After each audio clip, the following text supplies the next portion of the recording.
안녕하세요. 7월 14일 우리 수요일 아침입니다.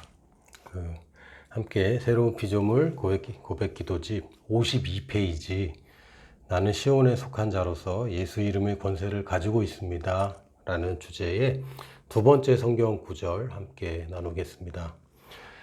로마서 8장 17절입니다.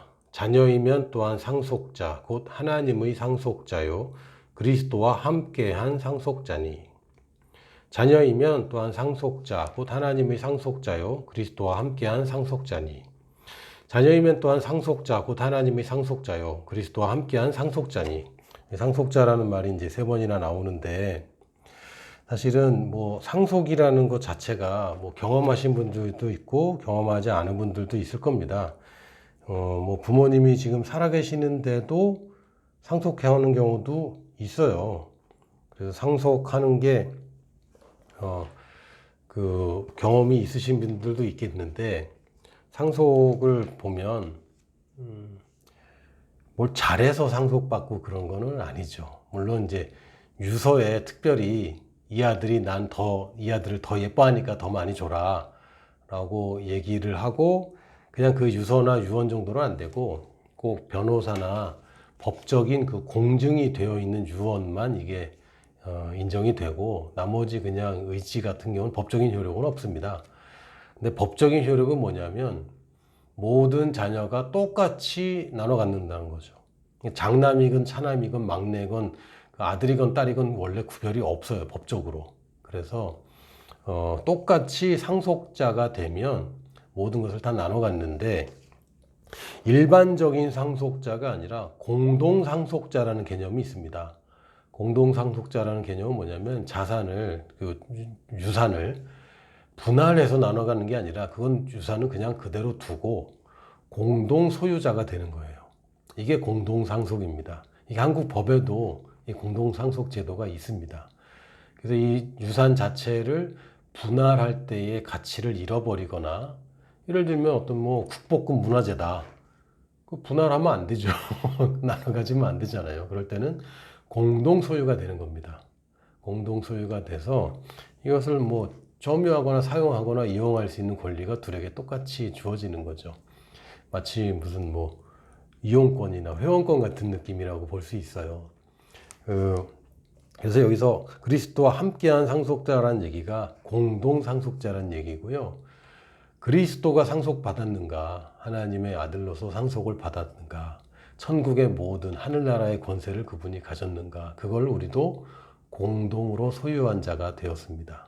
공동으로 소유한 자. 할렐루야. 그래서 우리에게 예수님의 이름의 권세를 가졌다는 얘기는 예수님이 사용한 모든 권세를 우리도 사용할 수 있게 된 그 공동 상속을 얘기하는 겁니다. 저와 여러분이 똑같은 권세를 가졌어요. 뭡니까? 공동 상속인데 뭡니까? 예수님의 이름을 사용할 권세를 가졌습니다. 어떤 사람은 잘 사용하고 어떤 사람들은 잘 못 사용하죠. 어떤 사람들은 잘 알고 어떤 사람들은 잘 모릅니다. 저는 이제 저희 아버지를 먼저 이제 천국으로 보냈습니다. 제가 보낸 건 아니지만 먼저 가셔서 이제 상속이나 이런 것들을 겪고 보니까 어떤 다른 누가 고인의 유산을 정리해서 저한테 갖다 주는 게 아니에요. 상속받는 사람이 찾아내야 됩니다. 이게 상속이에요. 상속이라고 해서 물론 이제 집안에 변호사가 있거나 대리인이 있거나 후견이 있거나 그러면 이제 그분이 알아서 하겠지만, 그것은 상속자의 대리인으로서 일을 하는 것이지 다른 일이 아닙니다. 결국은 모든 책임이 상속받는 사람한테 있는 거예요. 물려주는 사람은 아무 책임이 없습니다. 왜? 벌써 고인이 되셨는데 어떤 책임이 있겠어요? 없습니다. 이 상속에 대한 권한을 누가 찾아가야 됩니까? 상속받는 이 피상속인이 그걸 다 찾아가야 됩니다. 알아서. 모르면 못 찾아요. 모르면 어디엔가는 있을 수 있지만 그게 이제 그냥 모르는 거죠. 누구 건지도 모른 채 그냥 방치되는 겁니다. 이게 천국의 비밀인데 침노하는 자가 가져가는 겁니다. 내가 찾아가고 도전하고 정복하고 얻어내는 사람이 가져가는 겁니다. 구하는 사람이 받는 것이고 찾는 사람이 발견하고 두드리는 사람에게 열리게 됩니다. 이게 없는 건데 나보고 그것을 어떻게든 만들어내고 내 것이 아닌데 훔쳐내라는 얘기가 아닙니다. 내 건데 엉뚱한 녀석들이 갖고 있는 것을 가서 내가 뺏어와야 되는 거죠. 이게 내 권한이고 예수님이 회복한 권세인데 사탄이 거짓말로 이 귀신들이 거짓으로 자기 건 것처럼 자기가 더 높은 권세인 것처럼 그렇게 거짓말을 해서 법적으로 이미 내 것인데도 뺏기고 사용하지 못하는 부분들이 있다면 그것은 내가 찾아내고 내가 싸워서 가져와야 되는 것입니다. 이게 공동상속자의 삶입니다. 그냥 아빠 잘 만나서 난 이제 아빠가 다 알아서 해주고 예수님 딱 믿는 순간부터 모든 게 그냥 순조롭고 모든 게 다 나는 싸울 게 하나도 없고 그렇지 않아요. 물론 이제 갓난아기 때 더 큰 돌봄이 있고 또 성장하면서 또 책임이 더 많아지는 것도 맞습니다. 그런데 갓난아기가 상속을 잘 누리겠습니까? 아버지가 차를 물려준다고 운전을 하겠습니까? 집을 물려준다고 그 집을 뭐 팔고 가꾸고 이렇게 하겠습니까? 이 성숙한 아들만이 상속을 제대로 사용하고 법적으로는 갓난아기부터 장성한 아들까지 다 상속이지만 실제로 그 상속을 누릴 수 있는 사람은 장성한 사람들입니다. 그래서 우리 장성해야 되는데 사실 여기서는 생략을 했지만 로마서 8장 17절에 뭐라고 되어 있냐면 끝까지 읽으면 16절부터 읽어드리겠습니다. 15절부터 읽어야 되겠네요. 아니네, 14절부터 읽어야 되겠네요. 아니네, 8장 전체를 읽어야 되겠네. 8장 전체 읽으면 참 좋습니다. 근데 제가 15절부터만 읽어드리겠습니다. 너희는 다시 무서워하는 종의 영을 받지 아니하고 양자의 영을 받았으므로 우리가 아빠 아버지라고 부르짖느니라. 여기서 이제 양자라고 얘기를 하긴 했지만 이것은 단지 의미적으로 아들로 태어나지 않은 사람이 아들이 되었기 때문에 양자라고 칭하는 것이지 그렇다고 친아들이 아닌 것은 아닙니다. 나중에 낳은 아들인 거죠. 한번 태어났는데 거듭 태어난 아들이라 본성과 유전적으로 친아들이 맞느냐? 친자 확인이 된 겁니다. 친자입니다. 근데 형식적으로는 또 겉으로 보기에는 양자라는 거예요. 왜냐하면 처음부터 태어난 게 아니라 나중에 다시 태어난 거니까. 그런 면에서 다시가 붙으면 양자인 거고 태어난 거면은 친자인 거죠. 그래서 이 성경에서는 이제 양자라는 얘기를 하는 것은 원래는 여기 속한 사람이 아닌데 나중에 속하게 돼서 은혜로 우리가 구원받았다라는 얘기를 하려고 이제 양자라고 한 것이지 그렇다고 아들로 치는 아들이라고 그냥 불러주는 그런 수준은 아닙니다. 단지 나중에 아들로 태어났다는 의미인 거죠. 그래서 아빠 아버지라고 부를 수 있게 되었고 성령이 친히 우리의 영과 더불어 우리가 하나님의 자녀인 것을 증언하시나니 성령님이 친히 우리에게 아들이라는 확신을 주신다는 겁니다. 증언하십니다. 우리 성령님의 음성을 잘 들으십시오. 성령님이 아들이라고 그러는데 거기 아니라고 자꾸 얘기하시면 안 돼요. 나 친아들이고 내가 상속자가 맞아 라고 얘기해야죠. 왜? 성령님이 그렇게 증언하시는데 왜 성령님하고 싸웁니까? 성령님하고는 싸우지 마십시오. 성령님을 거스리는 것은 엄청난 죄가 된다고 성경에서 얘기하고 있습니다. 성령님이 너는 친아들이야, 너는 상속자야 그러는데 저는 아닌 것 같아요. 저는 주님의 종일 뿐입니다. 이 버러지 같은. 아니, 제가 아버지 닮았는데 제가 버러지 같다는 거는 아버지도 어떻게 생겼다는 얘기입니까? 조심해야 됩니다. 너무 비하하면 아버지 욕이 돼버려요. 만약에 저희 자녀가 아빠 나는 너무 못생겨서 그러면 내 가슴이 아프죠. 거기 아빠 닮아서 이렇게 됐어라는 말 안 해도 당연히 아빠 닮은 거 아닙니까? 네, 아빠 닮아서 참 개성이 있어 이렇게 얘기를 해야죠. 그래서 여러분이 아직 어리다는 것은 맞습니다. 아직 어리기 때문에 부족한 부분이 여전히 있고 성장해야 될 부분이 있어요. 그러나 못난 것은 아닙니다. 못난 건 아니에요. 그거 못났다고 얘기하고 하나님의 아들이라 아니라는 식으로 살면은 그 아버지 아프게 하는 거예요. 그거는 틀린 겁니다. 그러면서 17절에 자녀이면 또한 상속자지, 그죠? 자녀인데 상속은 못 받아. 그럼 그거는 아니죠. 법적으로는 입양을 했더라도 똑같이 같습니다. 똑같이 법적으로. 내가 만약에 뭐 양자를 들여서 원래 친자녀가 있는데 양자를 들였다고 해도 거기에 구별이 없어요. 차별이 없어요. 법적으로 똑같은 아들이고 상속에 있어서도 똑같이 배분받는데 이건 나눠서 막 갖는 게 아니라 공동 상속이 이렇기 때문에 가서 이 상속받은 유산을 이용하는 사람이 이용하는 겁니다. 소유했으나 이용하지 못하면 이용 못하는 거예요. 그렇다고 저 사람이 이용하기 때문에 내가 이용 못하는 건 아니에요. 천국이기 때문에 하나님 나라를 이어받았기 때문에 이거는 공동 상속자입니다. 누구와? 그리스도와. 할렐루야. 그리스도께서 천국의 권세를 사용하셨다면 우리도 그게 가능한 것이고 이 땅의 권세를 모두 가지신 분이 맞다면 그 권세가 우리에게도 공동 상속자로서 주어진 것입니다. 또한 상속자, 곧 하나님의 상속자요 그리스도와 함께한 상속자니 이 뒷부분이 더 있습니다. 우리가 그와 함께 영광을 받기 위하여 고난도 함께 받아야 할 것이니라. 이게 뭡니까? 갑자기 고난 얘기를 하네요. 그 얘기 뭡니까? 너희들이 상속을 받긴 받는데 이게 그냥 너한테 자연스럽게 그냥 돈으로 턱 오고 집으로 턱 오고 땅으로 턱 오고 그런 건 아니야. 상속이 되어 있는데 여전히 그것을 불법으로 점유하는 자들이 있고 그렇죠. 아직도 마귀가 살아 있습니다. 그리고 이 상속을 우리가 탈취하기 위해서 어려움을 통과하게 되어 있습니다. 그리고 상속을 잘 사용하려면 훈련도 받아야 됩니다. 근데 결국은 뭐죠? 영광이죠. 결국이 영광이에요. 이 상속자가 훈련되어야 됩니다. 여러분 그냥 얼떨결에 갑자기 유산 상속을 너무 많이 받아서 망가지는 사람들 얼마나 많습니까? 최근에도 뭐 마약에 연루된 재벌 3세들 얘기 나오는데 왜 문제가 됩니까?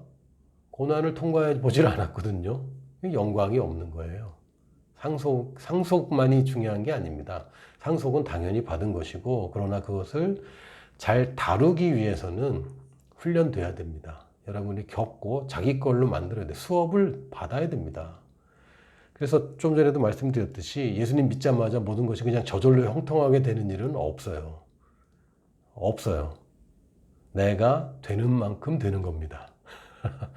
되어지는 만큼 되어지는 겁니다. 이게 알듯말듯한 얘기죠.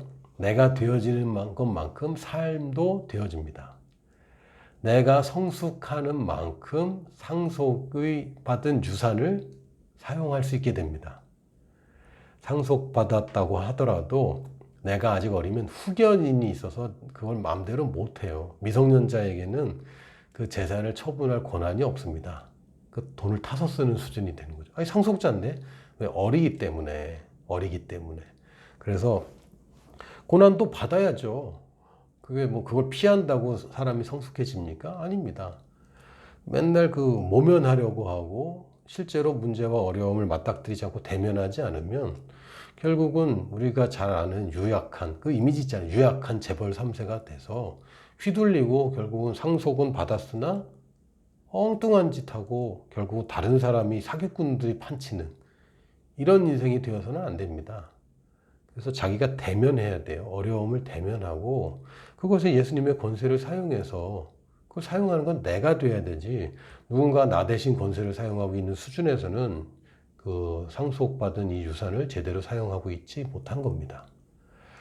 여러분이 자신의 믿음으로 사는 삶으로 가야지 누군가 기도 부탁해서 기도 받아서 살거나 또는 배우자 중에 누구 한 사람이 영적으로 성숙했기 때문에 내가 그 덕으로 살거나 부모님 덕으로 살거나 또는 목사님 덕으로 살거나 이런 수준으로 시작할 수는 있어요. 누구나 다 아기로 시작합니다. 그게 잘못된 거 아닙니다. 그러나 거기 머물러서는 안 돼요. 여러분 기도받아서 치유받는 거 좋은 겁니다. 그러나 거기에 머물러서는 안 돼요. 내가 치유에 대한 믿음을 발휘하는 쪽으로 전진해야 됩니다. 그러려면 저절로 되는 건 아니에요. 저절로 되는 건 아니에요. 모든 방해를 이겨야 되고 이 방해가 고난처럼 보이게 됩니다. 뭐 고난이라는 게 뭐 대단하고 거창한 게 아니라 내가 상속을 받아서 상속하게 되면요. 시기하는 사람이 생길까요? 안 생길까요? 당연히 생기죠. 그럼 방해하는 자들이 생길까요? 안 생길까요? 당연히 생깁니다. 여러분들이 어느 날 유산받은 재벌 2세, 3세 되면요. 사기꾼들이 여러분에게 달라붙고요. 여러분 걸 뺏어가려고 접근하는 사람들이 계속 붙습니다. 그리고 여러분을 시기하고 질투하는 사람들도 생깁니다. 그러면은 모든 문제가 그냥 척척 해결될까요? 문제가 계속 생길까요? 그럼요. 문제는 계속 있습니다. 그러나 우리에게 문제를 해결할 수 있는 능력이 있죠. 우리에게 권세가 있기 때문에. 그래서 결국은 뭡니까? 함께 영광을 받는 겁니다. 자꾸 함께 고난받는 것에 집중하는데 아니요. 예수님과 함께 공동상속자가 됐으면 공동상속이라는 것은 단지 그냥 편안하고 아무 문제 안 생기는 그런 안락한 거. 예수님이 그런 상속 받으셨던가요? 아니죠. 예수님은 여기서 충만한 삶을 사셨지만 그렇다고 문제도 안 생기고 고난도 없는 삶을 사신 것은 아닙니다. 상속이라는 게 로또 맞는 게 아니에요. 그리고 로또를 맞아도 맞은 순간부터 고난이라. 물론 저는 안 맞아봤지만 뭐 그런 얘기를 많이 들었습니다. 큰 유혹과 큰 도전들이 기다리죠. 그래서 이거를 다룰 수 있게 되는 게 중요합니다. 내 상속을 아는 것과 이걸 다룰 수 있게 되는 위치로 가야죠. 그러려면 당연히 고난이 뭐 아무 문제가 없는데 뭐 하나님이 내가 수준이 안 되는데 고난을 허락할 일이 없어요. 내가 상속자로서 상속을 잘 다루게 되면 하나님이 보호함 가운데서 고난도 맞닥뜨리게 되는데 결국은 뭡니까? 영광입니다. 영광. Glory. 할렐루야. 이야. 내가 막 영광 돌리게 하나님께 영광 돌리는 그 자리로 가게 돼요. 그것만큼 신나는 게 어디 있어요? 아니 상속받아서 뭐 그렇게 재미가 있겠어요. 여러분 회사 상속받아서 이제는 편하게 배 두드리면서 여행이나 다니면서 놀고 먹자. 이게 진짜 인생입니까? 아니죠. 상속받은 이 기업을 더 크게 키우고 결국은 이 창업자의 이름을 위대하게 하는 이것만큼 창업자가 세운 이 왕국을 크게 하는 것만큼 나한테 즐거운 일이 어디 있어요. 그러면 고난이 뭐 그렇게 중요합니까? 그 뒤에 영광이 있는데. 그래서 고난을 받아야 된다는 얘기는 너희들이 생각하는 그렇게 그냥 쉽고 편안한 인생이 좋은 인생이 아니라 영광의 인생이 중요한 건데 그러려면 고난을 마다하지 말아라. 상속에는 이런 책임이 따르는 겁니다. 그렇죠? 유산을 받았으면 책임이 따라요.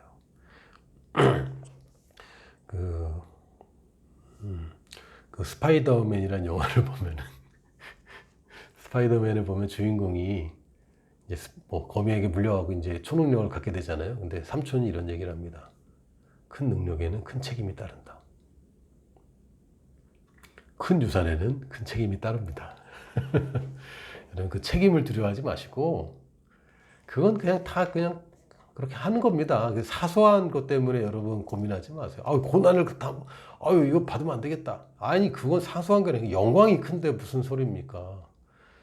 어떤 분들은 막 세금 많이 내서 자기 너무 힘들다는 거야. 아니 나는 세금 더 많이 내고 싶은데 버는 걸 생각해야죠.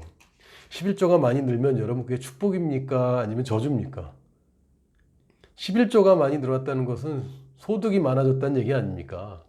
그걸 봐야지 왜 11조 늘어난 것 때문에 속상해하고 세금 늘어났다고 속상해합니까? 물론 세율이 올라가서 증세가 되는 거는 이제 속상하긴 하는데 작년보다 내는 세금이 많이 늘어났다면 그거만큼 기분 좋은 게 어디 있어요? 상속받으면 고난도 같이 받아야 돼. 이거 보는 게 아니라 상속을 받는데 결국 영광이야. 이야, 내 상속받은 거 더 찾아서 내가 지금 내 권세가 뭔지, 내 고난이 뭔지 내가 찾아서 내가 이걸로 다스리는 역할로 더 가야 되겠다. 아니, 리더가 되면 당연히 어려움도 많고 도전도 커지는 거 당연한 거 아닙니까? 여러분 책임지기 싫어서 승진 안 할 겁니까? 아니잖아요. 우리 승진하는 거 좋아합니다. 책임이 늘어나는데 고난도 늘어나요. 그리고 내가 자아 실현, 내 가치가 올라가요. 이것만큼 좋은 게 어디 있어요? 여러분 공동 상속자입니다. 누구랑? 그리스도와. 이 정도 급이면은 할만 하잖아요. 그리스도처럼 하나님 아버지께 영광 돌리고 싶어요. 그냥 조그만 거 드리는 게 아니라 큰 영광 드리고 싶어요. 거기에 무슨 큰 일들이 있다. 그거 마다할 필요 없습니다. 할렐루야. 내가 할 수 있는 거 아니고선 하나님이 시험 당함을 허락하지 않습니다. 그러니까 이 고난이란 데 너무 초점 맞출까봐 여기서는 이제 인용해서 아예 뺀 거예요. 오해의 소지가 너무 많으니까. 근데 저는 어쨌든 기회가 되니까 설명드리는 거고요. 고난 마다하지 마십시오. 상속 큰 게 더 중요한데 상속세 내는 거 좀 더 내는 게 뭐 큰 문제 아닙니다. 그럼 상속세 많이 내고 싶지 않으세요? 상속 많이 받아서 상속세도 좀 내시고 그게 더 좋은 거죠. 자, 우리 52페이지, 53페이지 함께 고백하겠습니다. 다시 한번. 나는 시온에 속한 자로서 예수 이름의 권세를 가지고 있습니다.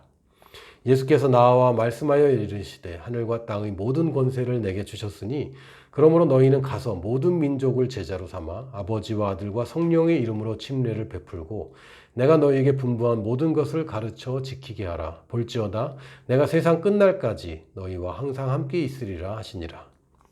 자녀이면 또한 상속자 곧 하나님의 상속자요 그리스도와 함께한 상속자니.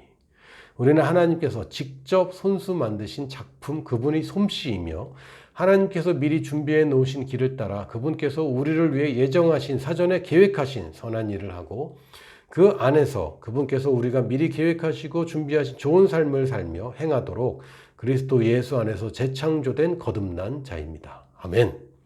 너희가 나를 택한 것이 아니요 내가 너희를 택하여 세웠나니 이는 너희로 가서 열매를 맺게 하고 또 너희 열매가 항상 있게 하여 내 이름으로 아버지께 무엇을 구하든지 다 받게 하려 함이라.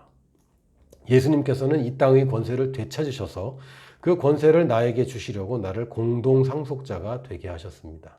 내가 무엇이든지 말씀을 따라 보고 믿고 예수 이름으로 선언하면 모든 것들은 그 이름의 권세 앞에 복종합니다. 나는 그리스도와 함께 내 삶을 다스리는 정복자입니다. 아멘. 나는 왕의 자녀입니다. 왕의 자녀가 왕궁에 있는 게 아니라 왕의 자녀는 정복자로 삽니다. 할렐루야. 왕의 이름으로 정벌하고 도전하고 탈취하고 이기는 자가 우리의 상속입니다. 공동 상속자 여러분 축복합니다.